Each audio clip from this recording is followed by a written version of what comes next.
Thank you very much for being here. It's my honor to be here presenting some of my work. I'll start saying that I'm not, how can I say, I'm not an academic electronic musician, to say. I don't have a background in an institution. I didn't study electronic music in an institution, even though I've been around electronics for a long time. I don't say that just to justify anything, but just that was one of the reasons why I've been interested in electronic from early time. When I was in Italy, it was like a way for me to, a very playful way to interact with musicians using live electronics and play with tools, electric guitars or pedals and stuff that I found particularly amusing and satisfactory. That first level of curiosity then developed in a way that I kind of found that I needed to kind of get into more depth about the tools and the instrument. As you play a violin and you find that you're enjoying it, you want to learn more. So I kind of did that, but in a kind of an interesting way. I at that time in Italy, I was very interested with a group of friends in kind of opening up tools, like in a very childish way, and destroy them and see what we were doing and try to figure out a way that these instruments were built, and so that we were just playing around, and we have been in touch with people at the time already. Were kind of doing what then became, like in a fashionable term, circuit bending, mainly hacking electronics and checking out what the instrument can do if manipulated in an anarchic way. And that was just, in a short, the beginning of my activity around electronics that has been kind of a very, very interesting path. Even the fact also that the technology in the last 15, 20 years is kind of exponentially developed in a way that is appalling and outstanding, but also at the same time allowing different point of view, a different kind of perspective. So one of the things that I did when I moved to Canada, finally, I was looking when I was in Italy for some toys that I couldn't find in Europe. The toys that I was at the time, there wasn't like very much of eBay kind of thing or stuff. So finding stuff was complicated. And I was looking specifically for toys that, like this little board here, that were made by Texas Instruments, that they were presenting opportunity to be manipulated in an interesting way. These are kind of among the first 1974. This is a Speak and Math educational toy which uses a speech synthesizer. And Texas Instruments developed in the 70s a lot of toys, educational toys, Speak and Math, Speak and Spell, Touch and Tie, all very, very interesting things. They all use the same technology, and the kind of, so I can show an image here. The interface of this toy is really simple. It's a touch pad. These are Speak and Spell. Is a touchpad which you press. These are more 1976, which have only a flat touchpad.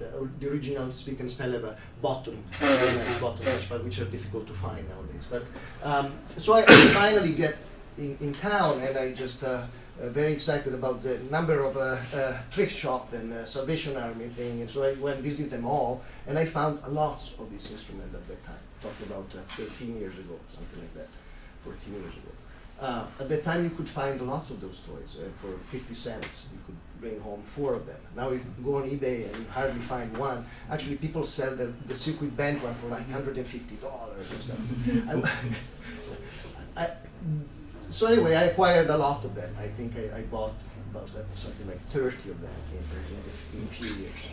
Plus Speak and Math, and all those toys. And I started just opening up and just finally tried to figure out a way to work with them. At the time also I was in touch with a very interesting guy, Reed Gazala, which is the kind of the father of circuit bending. I found out about him, I was in touch with him. He didn't publish a book yet, but he had lots of information online, so I kind of communicated with him, and it was really interesting to just get to know this guy and his idea that really simply are everyone opening up an instrument like that, finding yourself in front of a simple board. This is actually almost, not almost, but just slightly less. It's actually a pretty big board. And that's really important because when you start operating on this kind of board, you understand that the circuit is really well engineered. So as soon as you try to do short circuiting in those boards, you're going to create a certain flow of energy and eating up the board to a point that sometimes the board doesn't work. Now, the fact that it doesn't work properly is actually what I was looking for in these toys. But the fact that the flow of energy can create overheating of the board is not good because the board can damage and not work anymore. But the fact that the board is really big, is spread out, the heat that you create through short circuit is not necessarily, they're really sturdy. I found out among the many toys that I bought, I lost in the years probably 6 or 7 of them out of 30, so it's pretty good. I mean, and considering that what I'm doing is sometimes is not very well thought out. I mean, I'm just operating in a way that as the circuit bending approach is very anarchic, even though this word nowadays has a very bad connotation. You know, anarchists are terrorists now. Well, for me, an anarchic approach is actually a very interesting, playful way of you know, researching, playing, and playing is fundamentally a very important tools. And I like to play with these toys and develop a certain level of understanding of what these circuits are about and so forth. So I start playing around, create short circuits, adding cables and connection. And the way it works that you just kind of a trial and error kind of things at the beginning. You have to understand what are the pins, what are the represent and what they are connected to, and then you can try to create short circuits in the board that will eventually determine different kind of behavior that usually are considered not good, but they're actually producing interesting sound or distortion filters and so forth. So to make it short, I developed this activity for years, and I built lots of instruments. I involved my kids in this activity because they like to destroy toys anyway, so I may as well doing it together. And at the same time, pedagogically, I thought there was an interesting way to present them sound that is noisy, that is not like aesthetically particularly appealing to many people, but they were enjoying the activity, and that's one of the things that I actually I enjoy too. And as a musician or a sound person myself, I find that that is the main drive for my activity, playfulness and curiosity, without any pretentiousness of any artistic endeavor or activity. These machines are not necessarily good or bad. I think as any kind of instrument is about what you do with them and which kind of situation you create to make them work. And one thing that I decided to do after building lots of instruments and see the pleasure that my kids were having destroying with me the boards, or destroying, just opening up and checking out and trying to really the activity. As Kevin was saying, a level of interest for me is relying on the fact that doing what we do is important as an activity. It's not just about producing an object, an artistic, aesthetic object. It's about doing something that is beautiful in itself as an activity. So, and as far as I'm concerned, I'm not particularly interested in building or composing beautiful things. I'm interested in doing things in a beautiful way that I found beautiful for me, that is enjoyable, is playful, is exciting, is fostering my curiosity and curiosity of other people. So I decided to work in a way to expose these toys to other people and to create a sort of a environment where people would come in and having available a bunch of toys like this would be able to play and interact with them under guidance, you know, because people find themselves in front of this board and say, what does it do? Okay, we try to press button, this button will do this other button will do this, but also providing them some more information, say, with workshop, presenting, you know, what is that I'm doing, how anyone can do it, without necessarily how can I say, in a populistic way, say everyone can do it. Everyone can do it if there is a level of curiosity and engagement with what they're doing. So, but and without any kind of expectation that what you do have any kind of artistic value per se. And so I kind of finally decided to go that route and found myself able to start and produce an installation, which I'm going to show you a little clip. I have to find it. In which I set up at the dance center around 8 speak and spell, speak and math, speak and read on stand, self-powered speaker, independently driving their own sound. Another set, kind of a Stonehenge, kind of very ritualistic two-circle of toys. Another little table with toys available for shorter people, kids mainly, with other toys. And everything was connected to a system of speakers, around 24, which was managed by the great local Chris Rolfe, which for that occasion provide me with an interesting set of spatialization and granulation. There was at the same time self-generating sound through the feeding output of this machine. So the environment was really interesting, but at the same time was really interactive. And I was really surprised to see how, for example, such an instrument that produced, as we're going to hear soon, kind of noisy sound, or sound that people, if you play something like that to a 60 years old or 70 years old person on the street, they say, oh, what's that?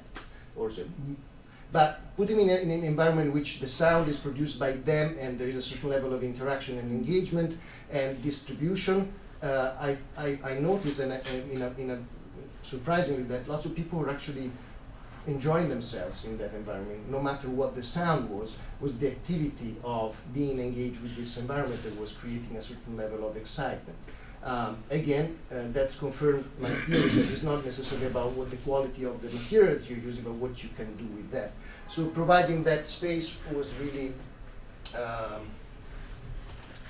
exciting. I'll show you a little clip of the setup before we started the show, so you can have a certain level of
now, if you were in the environment, you would understand. You would understand what I mean with kind of that kind of immersive space and engaging, because it's as Kevin was saying. In this case, every single toy is an independent speaker, but at the same time, all the toys were feeding in a larger system. So you have a very kind of a diffused and discrete at the same time system that allows people to be not at any time in a sweet spot. Let's say there's no sweet spot per se. Any spot will be fine because you're going to be immersed in different perspective. And also that was an interesting aspect for me. I've been always very fascinated by diffusion. One of the reasons why I came to Canada is also to check out the SFU communication department, Barry Truax's diffusion system and so forth. And I was always very interested in that. But at the same time, it's one thing that never really kind of caught my attention so much was the idea that in a diffusion system, that in certain circumstances, people think that there should be a space where, or a spot where everything is perceived in the best way possible. That was for me a bit elitistic, and I say, well, I understand that is great, but I want to create a space where actually every spot is a sweet spot. Otherwise, it's not fun. There's always being somebody who's going to be shuffled in the corner and say, I'm here, I can't. And the possibility of moving around, again, is more about the curiosity and the possibility of seeing things in different perspectives. That is a similar way that you do looking for things in this instrument that are not supposed to happen. Out of that experience, I found that creating space for interaction and fostering curiosity in people was actually very, very, very good. And I think that was one of the things that inspired me most, to see people, all age, kids or old people coming in and just being curious to check these things and not being worried or scared by the noise or the distorted sound, actually being, I had an old lady that spent like an hour just going around and listening to stuff, and I was like looking at her and say, this lady would never say anything about this stuff, any kind of things about this stuff, if I just go with my laptop or a good system, say, invite you to my home and play, this is what I listen every day. But she, in that kind of context, was actually enjoying herself so much. And they say, well, there must be something about this that needs to be kind of thought out in a better way. So the tools and the electronics also became, for me, kind of an interesting field of researching spaces for interaction and engagement for people. So in a way, to superhumanize electronics and without making electronics something that people are scared of or they don't understand. We know nowadays that that is not the case, because as Kevin say, everyone knows what electroacoustic is, or they have a certain familiarity with events and tools, because everyone has access to sound application, software, and so forth. So there is a certain level of familiarity. But in the past, as you know, that kind of familiarity wasn't there, and still in older generation of people, circuit bending or glitchy sound or distortion are not something that people would listen on a regular basis, even though noise has always been part of music. I mean, I always tell people that if they want to understand noise, they should listen for an hour or two, the very beginning of Mahler's First Symphony, where there's lots of noise given by the harmonic bowing, the bowing of the string on natural harmonic and artificial harmonic on A. So there is lots of noise there, but we don't, we pay attention to the contour of the sound. And then, unfortunately, Mahler didn't stay long enough in the beginning of that symphony, just stayed long too much to the end of the symphony. But the beginning is fantastic for the noisy aspect of that. So in instrumental sound, too, noise has been really important. And that kind of a consideration of how noise and sound are actually complementary. There is no real division. It's how we perceive. It's like food. Something you like is very spicy, but how long it takes to appreciate spicy food or a specific kind of strange taste. I mean, it took a while for me to appreciate natto in Japan. That is a fermented rotten beans. I mean, they told me that it was an exceptionally very good food. At the beginning I said, this is total crap, I mean, I can't eat this. But then in a little bit of time, and being accustomed to the space and be sensitive to not just the food, but what the food represents and what is meant is a very healthy food. Then you get to appreciate the food, and actually at the very end you like it very much and you crave for that. So I think there is a certain level of similar process in this.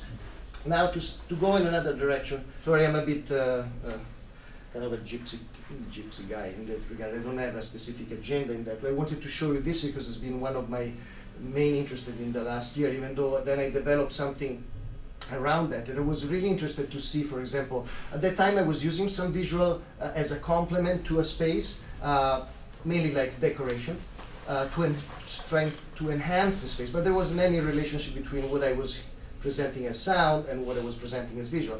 The fact that the two things could work together was mainly given by the association that freely people make between what they see and what they hear. Now that's also very interesting, but I also I found that, for example, working with very beautiful instruments like old Tektronix oscilloscope, which Martin loves too, I found that I could actually develop something around visualization that was stemming out from the direct source of sound, and is kind of one of the purest visualization that we can have through analog cathode ray tube oscilloscopes.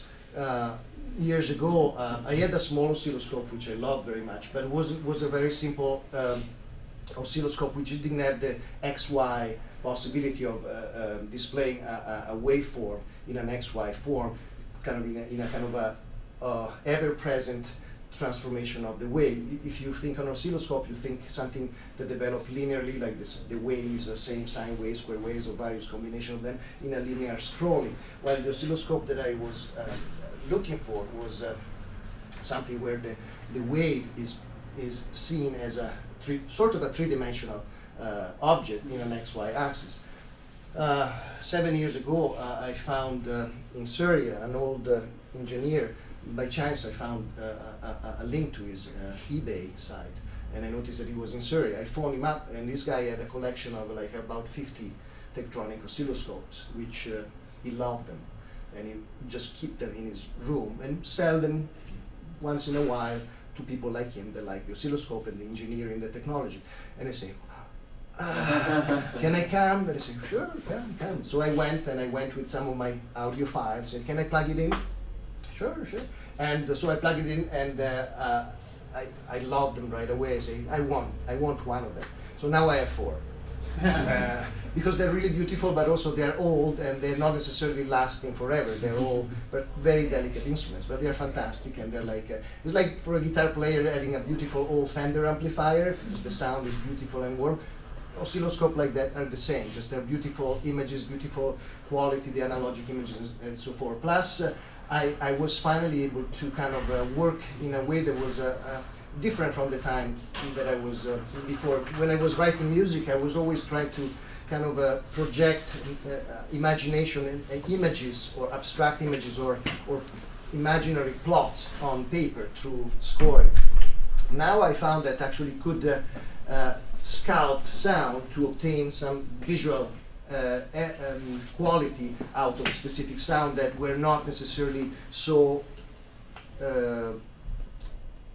so transparent in my mind when I was working with either noisy sound or glitchy sound. So which kind of translation can I obtain, or which kind of how can I kind of create sound that have a kind of a visualization that is interesting and complementing and allow me to appreciate the richness and complexity of those sounds. So that's what I started doing with this oscilloscope. And this is an example of a file that I built, an audio file, which I use either both as a kind of a calibration file, because it's a very kind of symmetrical, and this machine needs to be calibrated, otherwise the image gets distorted really easily. So there are various knobs and potentiometers that allow you to kind of align the axis of the oscilloscope. But at the same time, I work a lot on experimenting with noise of my toys, feedback, simple sine wave, and various kind of waveform and filters, distortion, and so forth, to see what happened in the oscilloscope. And I found that way of working would shift my way of perceiving sound, imagining sound, from in kind of in an opposite direction. Instead of thinking sound and visualizing the sound in the score, I was projecting sound in the oscilloscope and see which kind of result would I have if I change parameter with distortion, with feedback, with layer of sound, so that the final result is more because of the visual aspect that the sound determines, and not because I imagine specific kind of sounds.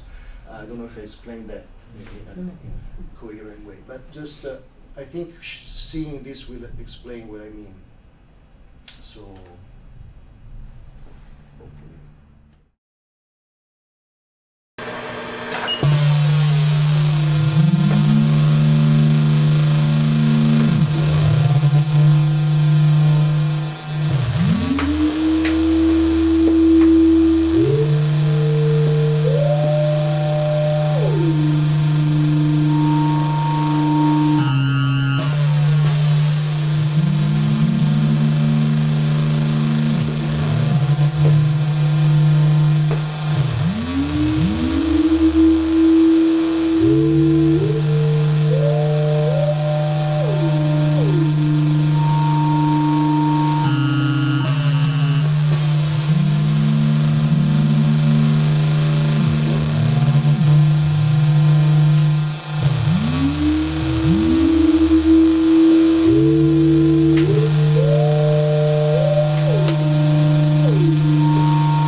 Scouting sound through kind of a visual feedback has been really fun. I have sometimes two oscilloscopes running together with different files, and again I call my kids in my room and say, "Okay, you want to see some TV? Here's it. We don't have a TV, but this is my private TV." And again, it's a way of this. And I found that, for example, again, because of the highly synesthetic kind of aspect of this material. And people react to this. Again, if you were playing something like this to people,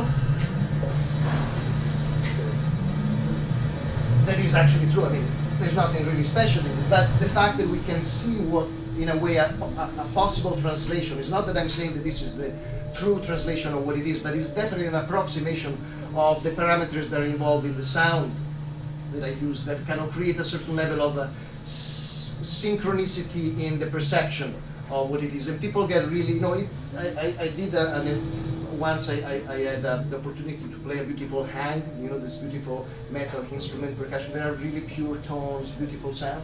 And I asked people to play that, and I connected a microphone to an oscilloscope and projected. And it was fantastic to see, again, people that don't have any kind of familiarity with these tools or even the idea of an oscilloscope. They were engaged with extreme excitement and creating sound and feedbacking with what we were seeing and kind of instinctively understand what was about. And that was already enough for me, just to create a space for people to latch on something that usually is not so accessible to regular, you know, non-musician or people that are not so familiar with sound as a phenomenon. So I developed lots of files and sound that I use as kind of to be displayed in the oscilloscopes. And the idea is that, again, I like what Kevin said about the beginning of your experiment in electronic music, that you have discrete kind of channels. That's one thing that goes in the same direction I mentioned before. To have a kind of a space where there are multiple point of perspective is actually better than have only one place where things are going to be seen in the best way possible. So again, with this system of visualization, you can have multiple sources of sound, multiple oscilloscope. I have 4, but you know, you can have more if I go back to my friend, and have that kind of a discrete sound and visual that create an environment that is extremely, you know, fun to be, exciting. And nowadays, with the ability that we have of projecting, not just on a flat screen, but for example in a three-dimensional way. I don't know if you saw the performance of this great guy, Australian guy, Robin Fox, last year at the Audio Visualization Festival that we presented Vancouver Music. This guy used the same kind of technology, but project this imaging on a real three-dimensional way through laser light in a smoked space. So you kind of in this space where these waves are not just flat on a screen, but they're just around you, and it's fantastic, very, very fun. And at the same time, it's an intense, you know, light. As you know, it's a very important parameter for like sound. Light and sound is actually like light. You know, light exists if there is no light, we don't see object, and sound in a way has the same kind of quality. The sound is like light for us in a space. Let's say the metaphor here is sound will show you something about the space from a different kind of perception, perspective, but is actually acting in the same way. So creating a space that has multiple dimensional possibility of perceiving space and instigating that curiosity and opening up to informal, non-traditional spaces with multiple projection, different sources of sound, I think is an interesting way of creating environment for people to engage in a different way of thinking. There is also something that I like very much, in spite of the fact that I tend to speak very much and maybe too much and too fast. I like the fact that being a person that is highly engaged with my oral imagination, I think there is an interesting way of thinking with sound that is better than thinking through words and rhetoric, and because at least lead me in places which I can share energy with other people without necessarily explain too much about that energy, but just sharing that in a very, very simple way. So, yeah, then developing out of this, I kind of also, because of the excitement of the oscilloscope and so forth, okay, just go scanning, these are other boards, these are schematics, you get really fancy in finding your way to kind of, looking into the board and defining path and possibility of connection. Again, that's also very fun. And Reed Gazala is a fantastic, crazy guy that takes lots of care, for example, in not just finding the sound that are possible with this kind of a procedure, but also building the instruments and reconfiguring the case and the encapsulating in different things, and that idea of recycling and recirculating material is also very interesting to me. I mean, these toys, the fact they're plastic toys, they're going to be in the garbage, and who knows where they're going to be burnt and producing toxics and stuff like that. It's nice to have the possibility of, okay, I'm going to take them all and I'm going to do something with them. Same with TV. All TV, for example, all cathode tube TV are really nice. You can actually create oscilloscope with all TV. It's a bit dangerous. I had only one case of explosion in my studio with that, and it was a bit scary, so I kind of stopped doing that. But there are possibilities there to recycle old TV, not this screen. I'm talking about the old cathode tube TV that are really that allows you to create a simple oscilloscope that you can fit sound and have your own personal oscilloscope at home. So that's another interesting aspect of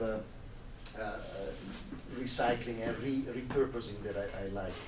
Same thing I would say I would do any time with my music, either electronics or acoustic. I don't think that I can invent every day something original or something new. So I go back to things that I've been doing, or maybe I found a page that I wrote 20 years ago that is actually great, and I think, oh, I can use this one again and repurpose this page, stretching it, working out. And I found that idea of mixing and remixing and repurposing material great. I mean, I don't have to go and think, oh, I have to be inspired to write something. No, I just have to look something out, either an old score or listen to an old recording that I have there, or listen again to something that I did 2 months ago and I just did it in my studio. I don't even remember.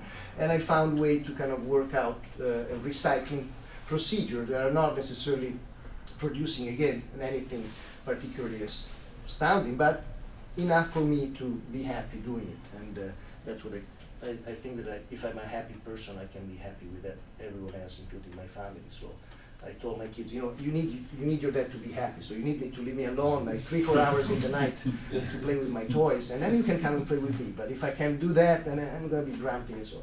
So that's the thing. I want to show you then, I don't want to take so much time, last things that I wanted to show you is some experiment that I've been doing with Max MSP jitter. Again, I'm not a Max MSP guru at all. I've been, as many people, I've been taking advantage of the huge amount of material that is available there, the very great generosity of people in sharing idea and in discussing idea.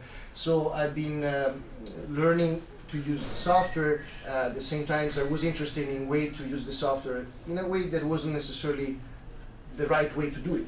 With Max, it's not very easy, because if you don't do the right connection and you use it's not going to work at all. It's not like the speak and span. There is always something. Yes, good. No. So that was a kind of an interesting, different perspective. But at the same time, I was interested in using the tools so that was attuned with the idea that it was developing with the oscilloscopes and so forth. So I show you a couple of patches that I did. Again, I didn't build the objects. I use object and in the modular way that people use them. Just to be clear, I don't claim authorship of the object themselves, but I just assemble in a kind of anarchic way some of the patches. This one is actually cost me about 3 CPU in the last 3 years. I changed CPU on my laptop because it's a very intensive internal feedback.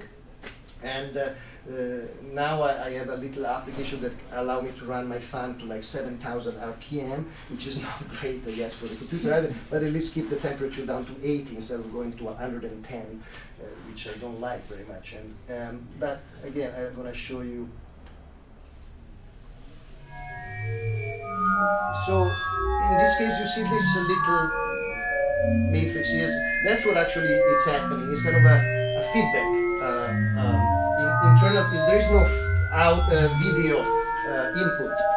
It's just self-generating through various parameters that are in the patch. And what I did, I passed this same matrix through color filters and other parameters and connected it to a kind of a random sampler that is fed with a bank of sine waves, mainly. And so the matrix, the black and white pixelation is acting as an on-off trigger for the sine waves, and so whatever image is produced is actually triggering the sound bank in different ways. So I can have this, or